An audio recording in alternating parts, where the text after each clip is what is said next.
coming at ya live from my living room here in West Warrington. I haven't done a vlog regarding my mental health, or more specifically being on Clomipramine, since I started it in October. That wasn't the intention. I intended to document my journey, because I know a couple of people who had been prescribed it and were umming and ahhing as to whether to take it. So if that's why you've come here, take it. The worst that happens is that it doesn't work.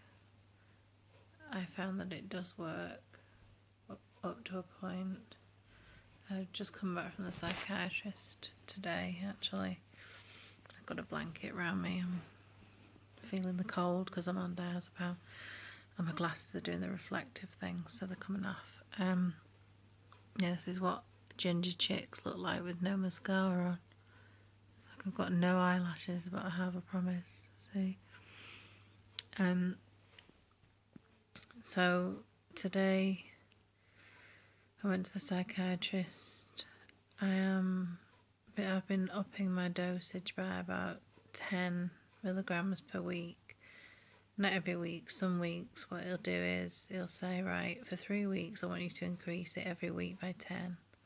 And then the 4th week I want you to remain on that dose for 4 or 5 weeks or something like that, just to see how well I tolerate it, just to see if a lower dose will do the trick long term, because obviously the lower the dose I'm on, the fewer side effects I'm gonna have to cope with.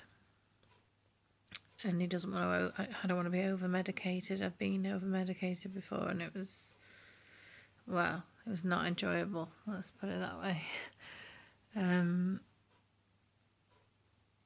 If the dog comes running in, that's because she wonders who I'm talking to, because Mark's asleep. He's not feeling very well. I don't know why I'm still whispering. So I went to the psychiatrist today, and he had a 4th year medical student in with him, and he asked would I mind him sitting in. Now, I can't imagine ever saying no, because, and that's to anything, even if it was a physical ailment, because surely we want the next generation of doctors and nurses and professionals and psychiatrists, etc., to be well versed in that which we are suffering from now. Like, I imagine my children and my children's children, if I can have them, they're going to need these professionals, so why wouldn't I want him to learn from my unique case? I call it unique not because I'm particularly special, but because I suppose everyone's, especially when it comes to the psyche, everybody's anxieties, depressions, everyone's everything comes from a different set of circumstances. Like, if you had twins and they both had depression and anxiety, they likely wouldn't have the same triggers, because no one has the same experience as anybody else. So that was fine. Then I had that problem that a lot of you may have if you have anxiety. Which eye do I look into when I'm talking to him? And you get like very self-conscious about, like, I'm looking in his left eye. I've been looking in his left eye for too long. I'd better look in his right eye. And because there were 2 guys opposite me in the psych in the 4th year, I decided that I'd just sort of pretend that the 4th year wasn't there. And so just talked to Dr. Joe, the psychiatrist. So he decided, I told him how I've been feeling lately, and that is that existential death anxiety has come back. It's not one. I'll just go over it for those of you who want to hear it. It's not wanting to die or anything like that. It's anxiousness and fear and worry that won't go away about the fact that one day I will not have a conscious brain and I will not exist. And I suppose it's the ultimate form of narcissism, isn't it? But then I attach it to others. It's not just that I think of it about myself, I think of it about everybody. Like, I see a guy in the street and I'll be like, why is he cleaning his car? He's going to be dead in 50 years. And I know that sounds ridiculous. Like, I know. Medicated me knows. In fact, I knew before I was on medication that it was wrong, and that's why I went and sought help eventually. I'm sorry, my hair's a mess. I washed it and then I got caught in the rain and I had to blow dry it quickly because it was making me shiver, so it's a bit of a mess. And this is a NYX matte lip cream that I've just put a tidgy amount on and gone, because my lips looked dead. Like I had no colour in them whatsoever. And I've coloured my eyebrows in with the pencil today. Otherwise I just look like I have no face. I just look freaky. The dog's in the room now. If you can hear like a background sound of like a licking thing, she's got her tongue halfway up her arse. So the psychiatrist's going to instruct my GP to let me go anywhere up to 150, and I'm going to do that by increasing by 10 every 7 to 10 days depending on the side effects. So tonight will be my first night on 110. The side effects really are really bad heartburn because they're in capsule form, and although I'm a vegan, the capsule contains gelatin and I've had to really fight. I've had to really balance it in my mind and try and say, look, you're doing all you can. And I've asked myself, what if Calla needed medication that had an animal derived product in it, and I would tell her to take it. A friend had a similar issue and she's just had to take it, and I don't know, it's like you can only do so much for someone, like for animals, for others, before you have to go, oh, I'm sorry animals, but I need to feel well so that I can carry on sort of fight in your corner in a way. So heartburn's bad. The inability to urinate. In low doses they give this tablet to children who wet the bed. I mean in very low doses. And so you can imagine that stops the mechanical bit that allows urination. So I'm sat there with like the taps going. Bear in mind we're on a water meter. Sat there with the taps going, and the dog always likes to sit next to me when I have a wee. She's a funny one, and I even her presence puts me off. So I'm like, Ma, will you get the dog out of the bathroom?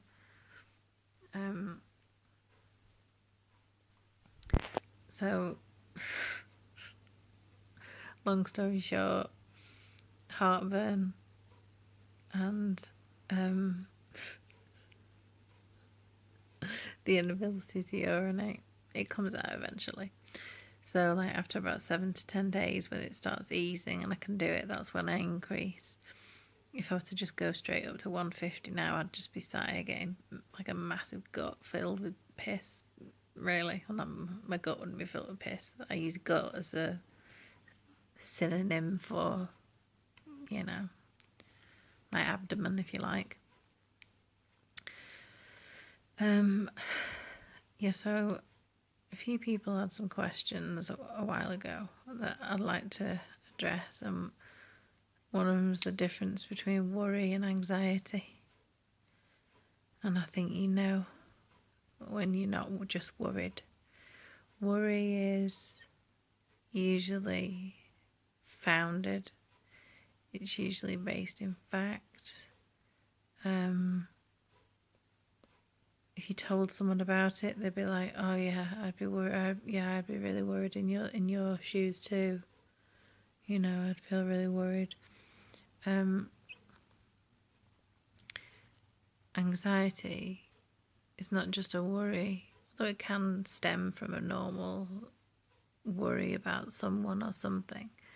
But it's when it becomes obsessive and it won't leave your mind.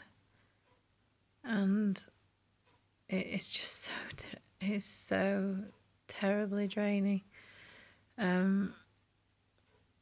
So to cope and manage my intrusive thoughts and my anxiety, I have dermatillomania, which means I pick massive lumps of skin out of my head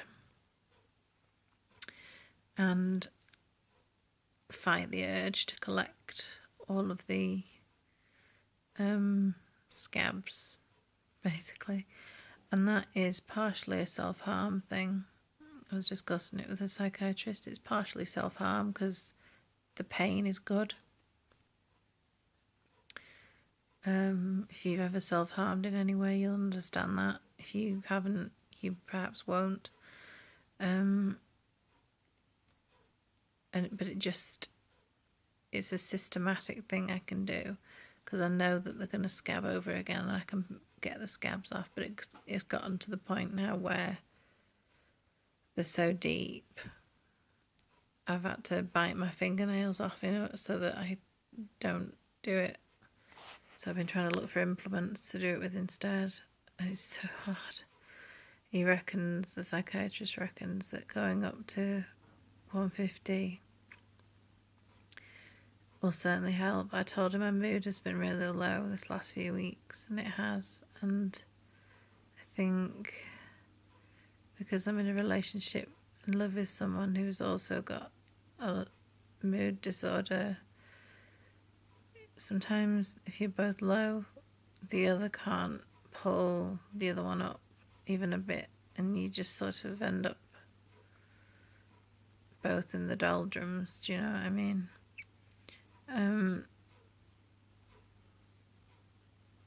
What I will say is that the more and more I find out about anxiety, the more I'm totally and utterly convinced that, as well as it being nature, it is definitely nurture. Like when I look back to being a child, I had anxiety disorder to do with wasps, then it was to do with flying ants, and then it was to do with the fact that I thought a tree was going to fall on my brother and kill him. I have two brothers. For some reason, I just thought it was going to happen to my youngest brother, even though they had bunk beds. And there was no tree near the house, which is so bizarre. And I wish I got help more specifically for this sooner, but I didn't know what it was. I thought it was part of my earlier bipolar diagnosis, which we now know to be erroneous. The psychiatrist talked about me going for therapy again, EMDR. We're going to talk about it when I next see him, because if I put my name down now, it might come around too quickly when I'm not stable on medicine, and that's harmful. I know, because I did that last year. How do you like my cushion? Yeah, it's cute, isn't it? All the others are like chocolate brown, apart from this is my My cozy cushion.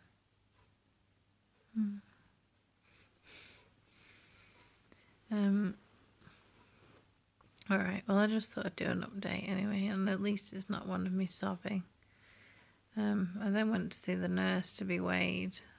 The scales were broken or hadn't been calibrated or something. So there was no point me doing that.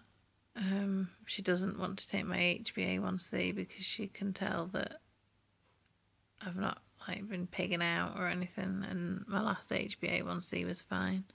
So I imagine I'll just have it done in 3 months or so. It's a shame I can't wear these glasses in these films, isn't it? Because I do like these glasses. I think they actually really suit my face. I'm wondering whether to get some daily contact lenses for my wedding day. Just to wear that day, but then I think, well no, why should I pretend to be someone I'm not just for my wedding day? I wear glasses. This is part of who I am, is to put this plastic frame and lens on my face so that I can see. Why pretend otherwise? Anywho, if you would like to chat to me about anything, or if you have any questions about anything, like specifically anxiety, depression, OCD related, because they're my forte. A horrible thing I've been experiencing, actually, I don't know what they're called. I'm going to refer to them as like night terrors. It's where I wake up, my body's completely frozen, I can't move it, but I'm completely awake, and I just have to lie there and let it pass, and it's horrific. And I've had those for about 10 months now, since I had my breakdown in April. Gosh, guys, I had a breakdown in April and I'm still alive. I'm still here. Don't do anything that you can't take back, because you won't be around to regret it, but there just might be some people who give a damn about you that'll want you back.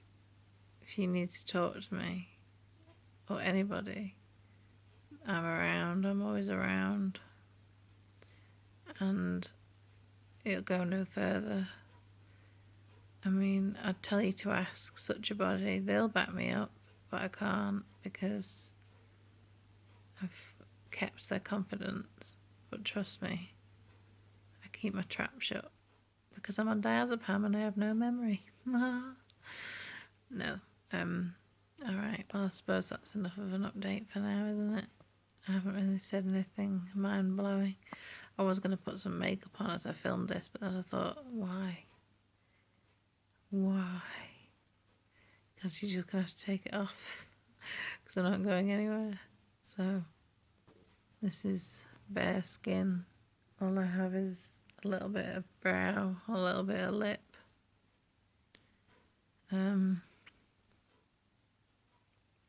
Did at least do the courtesy of shaving my polycystic ovarian syndrome beard off for the psychiatrist, who the NHS refuses to accept the Depakote causes polycystic ovaries, but there is a shit ton of stuff online about it. Anyway, I know you don't care about that, so I'm going to go, and I'm going to say thank you for all of your continued support. It means so much to me, just when I get little messages saying, hi, hope you're okay, or people just knowing that people give a shit when you don't give a shit about yourself is so powerful. So, take care of yourselves.